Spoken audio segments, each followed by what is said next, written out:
할렐루야. 한 가지 질문하며 말씀을 시작합니다. 여러분 언제 행복하다고 느끼십니까? 언제 나 참 행복하다라고 느끼시는지. 한국 사람들은 먹을 때와 대화할 때 행복감을 많이 느낀다고 그럽니다. 그래서 우리나라 사람들이 제일 행복을 느낄 때를 그림으로 그리면 이렇게 됩니다. 가장 좋아하는 사람과 맛있는 것을 먹으며 대화할 때 가장 행복하다고 여겨집니다.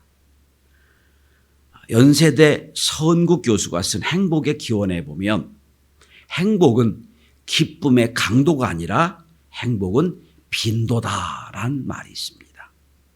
그러니까 큰 어떤 감격과 큰 어떤 충격적인 기쁨이 있어 행복한 게 아니라 작은 소소한 기쁨이 많이 있을 때 더 행복하다 그런 뜻입니다. 심리학자 다니엘 커더만 교수는 우리 인간에게는 자아가 두 개가 있답니다. 하나는 경험하는 자아가 있고요. 하나는 기억하는 자아가 있답니다. 경험하는 자아는 뭐냐면 지금 내가 행동을 하면서 느끼고 누리는 경험. 경험하며 아 나구나 이러고 느끼는 게 있고, 또 한 가지는 지금은 모르는데 나중에 지금 경험을 기억하면서 그땐 참 좋았지, 그땐 행복하고 참 그땐 좋은 가치가 있었다라고 느끼는 거라는 겁니다. 그런데 두 개가 함께 모아질 때 진정한 행복이 있다고 그럽니다. 그러니까 지금 행복한 것도 좋지만 아 이게 나중에 뒤에 참 좋았었다라고 기억하고 재석하고 의미를 부여할 수 있는 자아가 있다는 거예요. 그래서 경험적 자아, 그 다음에 기억하는 자아가 하나가 될 때, 그게 한 가지를 기억할 때 행복을 더 느끼고 누린다고 그럽니다. 그런데 한국 사람들, 우리나라 사람들은 경험하는 자아만도 소중히 여긴다는 거예요. 지금 현재만 소중히 여긴다는 거예요. 나중에 그때 참 좋았는데, 그때 내가 훌륭했는데 라고 느끼는 그 자아는 신경을 안 쓴다는 거예요. 그래서 최근에 서울대 심리학과 최인철 교수가 또 굿 라이프라고 하는 책을 썼는데 행복학 책이에요. 근데 행복이라는 말을 안 쓰고 굿 라이프라는 말을 썼어요. 좋은 인생 이런 뜻이 되겠죠. 이 책에서는 이 두 가지 다 얘기합니다. 행복은 뭐냐? 지금 행복하다고 느끼는 것도, 또 뒤에서 그때 참 행복했지, 그때 참 의미가 있었지라고 느끼는 것, 이것이 연결된 걸 굿 라이프, 행복한 인생이라 이렇게 말한다는 거예요. 저는 우리 성도들이 인생을 살아가면서 늘 큰 행복도 있겠지만 잔잔하고 작은 소소한 행복들이 많아져서 날마다 경험적 자아가 채워지는 은혜가 있길 바라고, 나중에는 그것들이 모여가지고 참 그때 하나님의 은혜가 있었고 그때 하나님의 놀라운 축복이 있었다고 기억하는 자아도 충만해지는 역사가 있게 되길 바랍니다.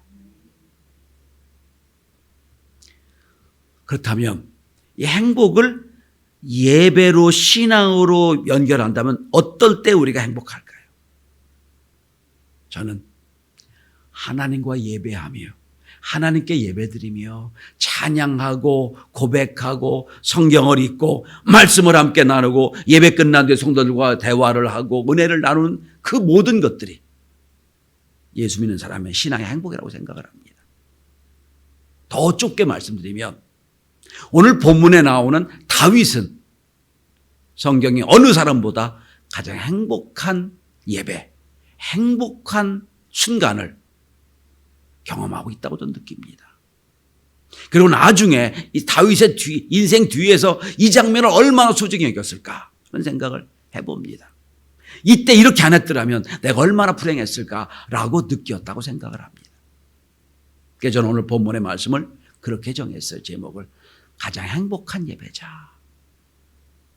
이 말씀을 함께 나눈 저와 여러분도 이렇게 가장 행복한 예배자가 되기를 주의 이름으로 축원합니다. 그렇다면 다윗이 왜 행복한 예배자가 됐을 수 있었겠는가? 그리고 이렇게 나중에까지 이렇게 쫙 기록해가지고 성경에 있는 모든 사람들이 야, 이런 일이 있었구나라고 기록하게 했을까? 첫째로 다윗이 행복한 예배자가 된 첫 번째 비결은 다윗이 법궤를 모시게 됨을 기뻐했기 때문이에요. 오늘 본문은 법궤를 모셔오는 장면을 설명하고 있어요.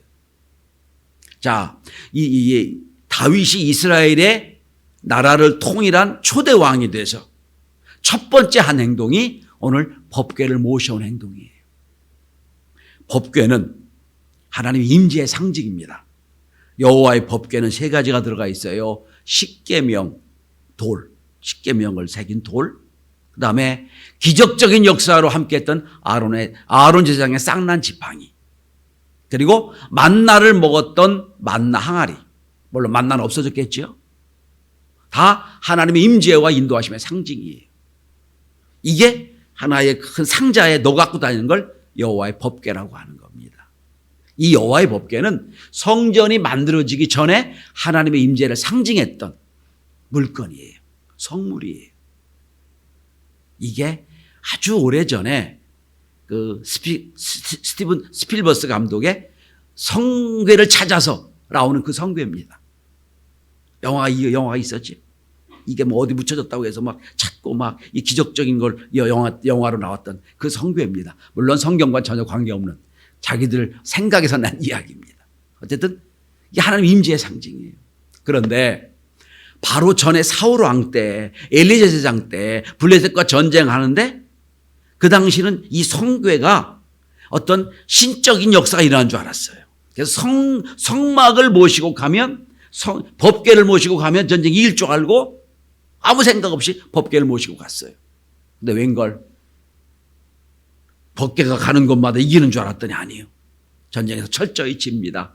사울의 두 아들도 죽고 법궤가 빼앗겨요. 물론 거기 블레셋 법궤를 빼앗아 가는데 거기서 하나님이 가만히 계신가요? 거기서 막 질병이 일어나고 난리가 났어요. 블레셋도 법궤를 모시지 못하고 그냥 이스라엘에 또 보냈어요. 이스라엘도 생각이 없으니까 그냥 창고에 방치되어 있던 상황이에요. 다윗이 왕이 되고 나서 가만히 보니 하나님의 인도하심 없이는 안 될 것 같아. 내가 아무리 왕이 됐지만 하나님 임재 없이는 왕이 못 될 것 같아. 왕 노릇 못 할 것 같아. 그래서 맨 먼저 한 일이 오늘 본문에 나오는 법궤를 다시 모셔오는 행동이에요. 자, 그래서 이제 법궤를 모셔오려고 생각을 했어요. 그런데 법궤를 모셔오다가 자기 나름대로는 아주 준비를 해가지고 법궤를 모셔왔는데 모셔오다가 그만 어떻게 잘못해가지고 웃사가 법궤를 만져요. 그러다 그냥 즉사해 죽어요. 그러니까 그거를 아주 대대적으로 이제 어떤 왕국을 하나로 뭉치기 위하여 어떤 행동을 어떤 이벤트로 법궤를 모셔오다가 그냥 실패한 거예요. 그러니까 다윗이 두려운 마음 생겨가지고 그냥 모시다 말고 그 길 옆에 있는 오베데돔의 집에다가 그냥 방치해놓고 말았어요. 그래서 하나님의 임재가 분명한데 저런 내가 잘못 모셔오던 큰일 나겠다 생각해서 모셔오기를 거부하고 오베데돔의 집에 오베데돔의 사람한테 법궤를 모시게 했어요. 딱 3개월 모시게 했더니 성경은 이렇게 기록하고 있습니다. 역대상 26장 1절부터 8절까지 보면 이런 고백이 나와요. 오베데돔의 후손이 62명이 있었는데 이들은 모두 능력 있고 어떤 일을 하든지 잘 감당하며 내는 능력자들이었더라. 그들은 강한 용사였더라. 이는 하나님께서 오베데돔에게 복을 주셨습니다. 라고 기록하고 있어요. 그러니까 3개월 만에 62명의 자녀가 다 복을 받았어요. 그러니까 그땐 여러분 나라가 적은 나라잖아요. 그러니까 온 나라가 다 퍼진 거예요. 야, 오베데돔의 집에 웬일인지 말이야. 법궤를 모셨더니 62명 모든 자녀들이 다 복을 받았더라. 강한 용사가 됐더라.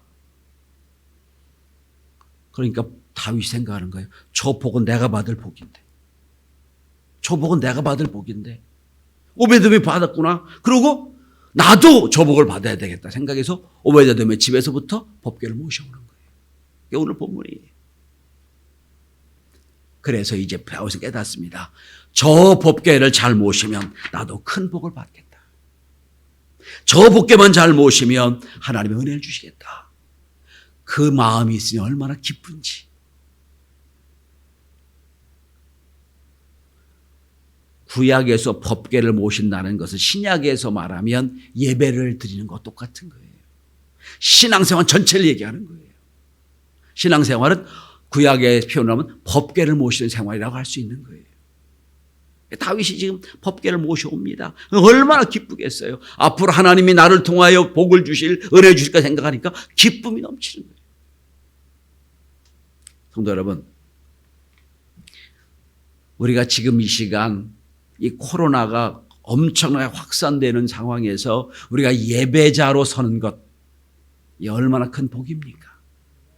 얼마나 큰 은혜예요. 그리고 하나님이 약속하셨죠. 내가 너와 함께 하겠다. 내 기도 응답하겠다. 내가 예수를 믿고 하나님의 자녀가 되고 그리고 주님의 일을 하는 이 자리라면 이것이 가장 큰 복이요 은혜 자림을 깨달으시기 바랍니다. 우리는 복을 받은 사람. 그래서 우리도 다윗처럼 법궤를 모셔오는 거 생각만 해도 기쁜 거예요. 이 기쁨이 저와 여러분에게 충만케 되는 역사가 있게 되길 바랍니다. 자, 그럼 두 번째입니다. 법궤를 어떻게 모셔옵니까? 자, 모셔옵니다. 지금 법궤를 모셔오는데 어떻게 법궤를 모셔오느냐? 오늘 본문에 그 말씀이 나옵니다. 자, 첫째로 하나님의 법궤를 모시는데 이제는 하나님의 말씀대로 모십니다. 예전에 처음에 법궤를 모셔올 때 자기들도 생각을 한 거예요. 야, 이 이벤트를 가지고 백성들을 마음을 한 마음 돼야 되겠다. 나라를 통합하는 어떤 이벤트로 법궤를 모셔오려고 했어요. 그래서 여러분 군대를 3만 명을 동원합니다. 옛날에 3만 명은 엄청난 인원이에요. 군대 3만 명 동원하지요. 앞에 악대를 세우지요. 제사장을 세우죠.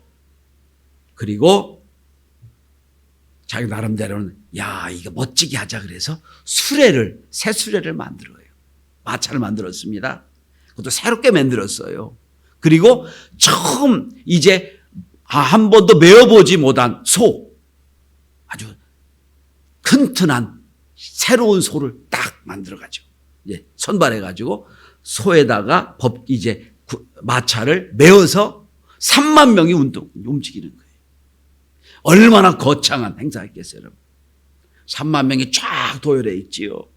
새로운 수레를 만들었죠. 그 다음에 멋진 소를 딱 앞에 놓고 앞에는 성가대가 서고 백성들이 쫙 그걸 보면서 야, 하나님이 함께 하셨다라고 느끼려고 했던 것 같아요. 근데 웬걸 그렇게 법궤를 딱 이제 수레에 모시고 오는데 옛날에 여러분 도로가 아스팔트 도로가 아니잖아요. 울퉁불퉁 돌 있고 이런 맨땅 도로 아니겠어요? 거기 마차가 오는데 툴쩍 뛰어요. 그러니까 수레 위에 올려졌던 법궤가 떨어질 것 같으니까 우사가 딱 붙잡다가 우사가 그냥 거기서 즉사해버립니다. 그러니까 두려워했던 거예요, 다윗이.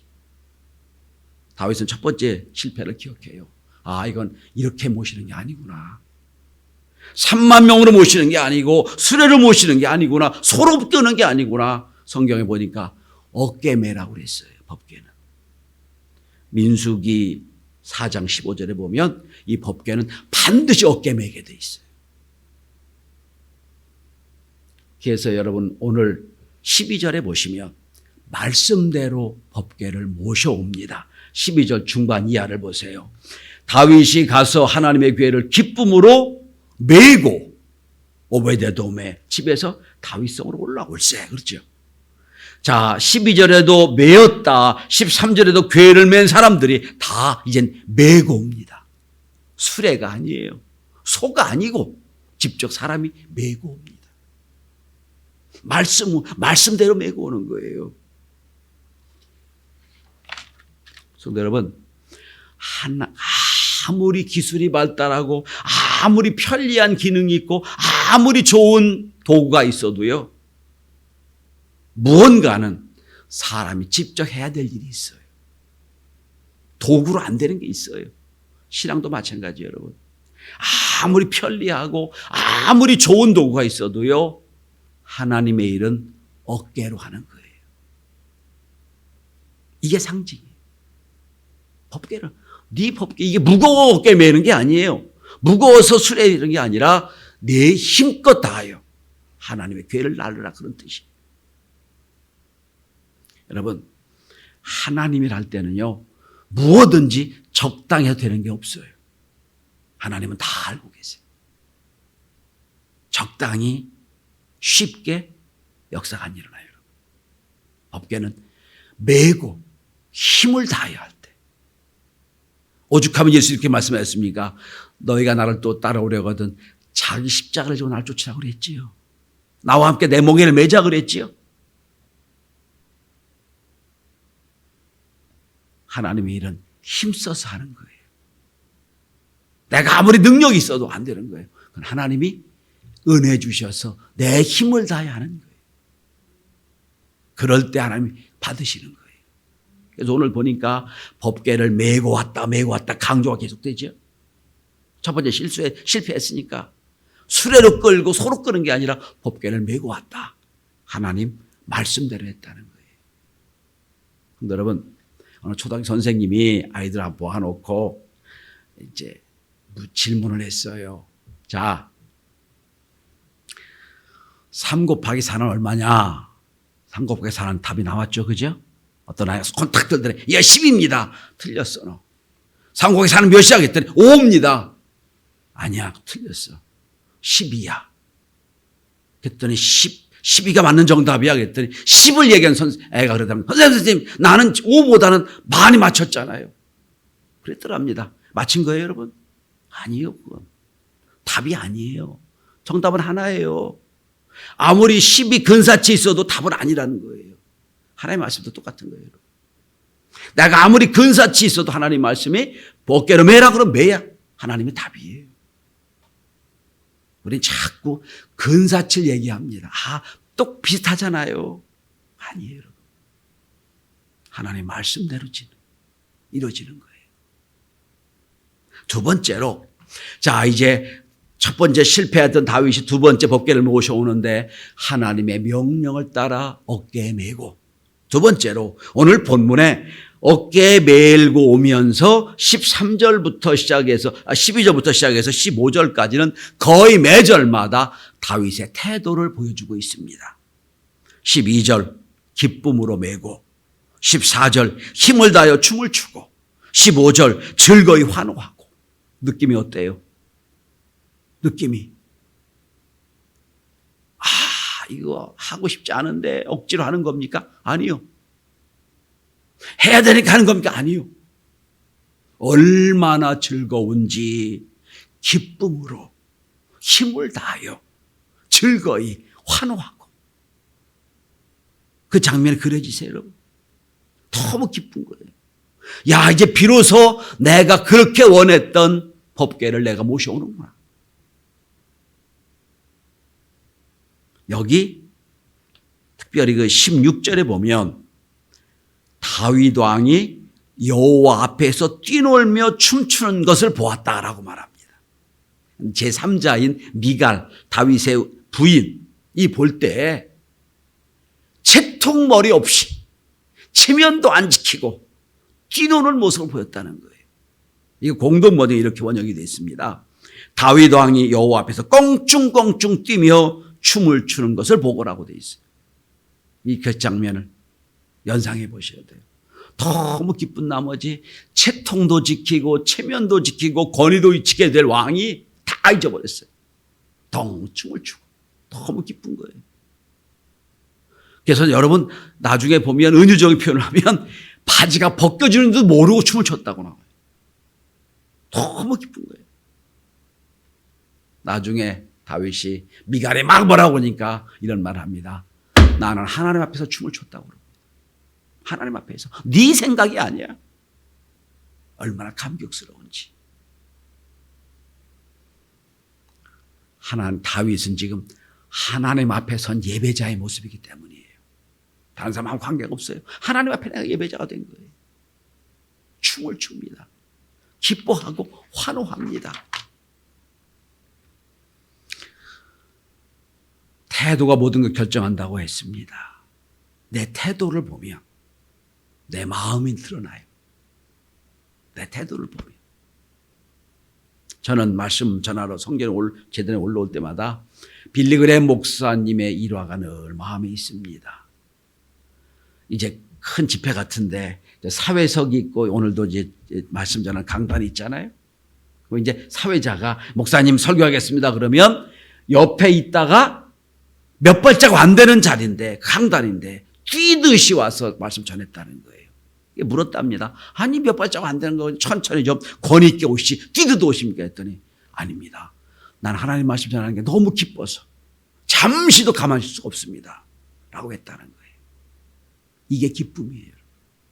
이게 기쁨.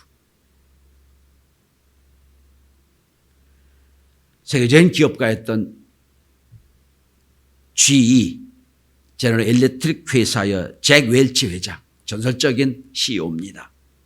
기자들이 물었어요. 회장님 성공 비결이 참 많을 텐데 다 빼고 딱 한 가지만 진정으로 리더가 되고 CEO가 되려면 가장 중요한 게 뭡니까? 라고 물었습니다. 그랬더니 뭐 실력이나 리더십이나 여러 가지 얘기할 줄 알았어요. 하나 얘기합니다. 열정입니다. 그랬어요. 열정. 아무리 실력이 있어도 열정 없이는 실력은 묻힙니다. 열정이 뭡니까? 마치 엔진을 점화하는 것 같습니다. 아무리 좋은 차를 갖다 놔도 엔진이 점화되지 않은 실력은 움직이지 못합니다. 그랬어요. 오늘 다윗이 주님을 향한 열정 눈으로 보여지지요. 전 여러분과 제가 주일을 감당할 때 이렇게 기쁨에 넘쳐 춤을 추고 환호하고 주일을 감당하는 은혜가 있게 되길 바랍니다. 어제도 제가 장로님들, 지방 장로님 되시는 분들 강의를 하며 그런 말을 했습니다. 장로님들, 예배는 국민의례가 아닙니다. 그랬어요. 예배는 기쁨입니다. 그럼 국민의례 하면서 감동이 됩니까? 감동이 될 때가 있긴 있어요. 언제입니까? 외국에 나가서 한국의 국가를 들을 때 감동이 되더라고. 외국에 나가서 막 태극기 올라오는 거 볼 때 감동이 돼요. 근데 대부분의 국민의례는 별 감동이 없죠. 해야 되니까 하는 거죠, 그냥. 그게 예배가 아니에요, 여러분. 마지막 세 번째입니다. 자, 법궤를 모셔온다는 기쁨과 기대가 충만합니다. 그리고 법궤를 모셔오면서 말씀대로 모셔오고 메고 오고 그 다음에 기쁨과 은혜가 충만합니다. 이 법궤를 모셔왔어요. 모셔오고 나서 오늘 본문에 18절 19절에 보면 세 번째로 다윗이 왜 행복한 예배자인가는 그는 이 기쁨과 은혜를 함께 나누었기 때문이에요. 자, 준비한 대로 법궤를 딱 모셨어요. 그리고 18절에 보면 모든 백성에게 선물을 나눠줍니다. 떡 한 덩이, 그죠? 고기, 건포도 한 덩이를 다 나눠줘요. 기쁨을 함께 나눴다는 거예요. 여러분, 자기 마음에 기쁨이 충만한 사람은 가만히 있을 수가 없어요.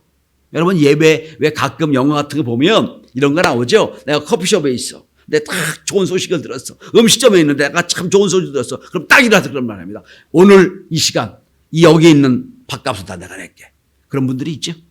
너무 기쁜 거예요. 어떻게 설명이 안 되는 거예요. 이렇게 함께 나누고자 하신 마음이 있는 거예요. 다윗을 보세요. 자기가 준비한 대로 법궤를 모셨어요. 이거 갖고 안 될 것 같아. 모든 백성이 다 보고 있어. 저 백성도 함께 기쁨을 나눠야 되겠어.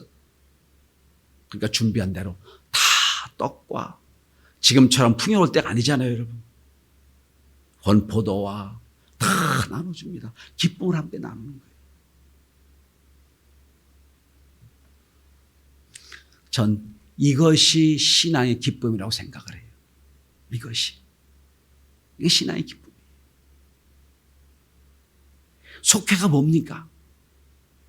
한 주간 동안 내가 말씀을 가지고 살다가 나누고 은혜 받았던 걸 함께 나누는 거예요. 떡을 나누고 무화과를 나누고 좋은 걸 나누는 거예요. 함께 기쁨을 누리는 거예요. 아, 내가 복을 받았다 이거 끝나는 게 아니에요. 온 성도와 함께 기쁨을 누리는 거예요. 이게 속회고요. 이게 은혜예요. 이제 가끔 제 방에 있다가 이제 주일 교회에서 속회 드리는 속들이 가끔 있어요. VIPC도 드리고 작은 소외별도 드립니다. 제가 이렇게 보면 어느 속은 여러분 먹을 걸 준비해 와요. 당번이 있대요. 커피도 준비하고 쫙 준비하고 그럴 때마다 자기 혼자 못 먹으니까 저도 커피 한 잔 갖다 주면서 그리고 속회를 나눌 때 가만히 보면 한 번 모이면 3시간 모이는 것 같아요. 예배는 30분 드리고 2시간 동안 얘기하다 가는 거예요. 전 그렇게 보면서 생각합니다. 그래, 이게 은혜지. 그죠? 나눌 게 너무 많은 거예요. 나눌 게 너무 많은 거예요. 이게 기쁨의 은혜예요. 무엇 어느 시간에 내 속을 얘기하고 내 걱정과 근심을 얘기하겠어요, 여러분? 그 시간 얘기하고 함께 기쁨을 나누고 걱정되는 것 얘기하면 함께 위로해주고 기도해주고 이게 예배 공동체예요, 여러분. 결론을 맺습니다. 성도 여러분, 우리는 지금 하나님의 일을 하려고 합니다. 법궤를 모시는 일을 하려고 해요. 어깨에 매는 겁니다. 힘을 다하여 주의 일을 감당하고 기쁨으로 이 일을 통해 주실 하나님의 은혜와 축복을 기대하며 하나님께 영광 돌리는 그리고 함께 기쁨을 나누는 복된 저와 여러분 우리 경신의 모든 교가 될 수 있도록 은혜 주시기를 간절히 축원합니다. 기도합니다.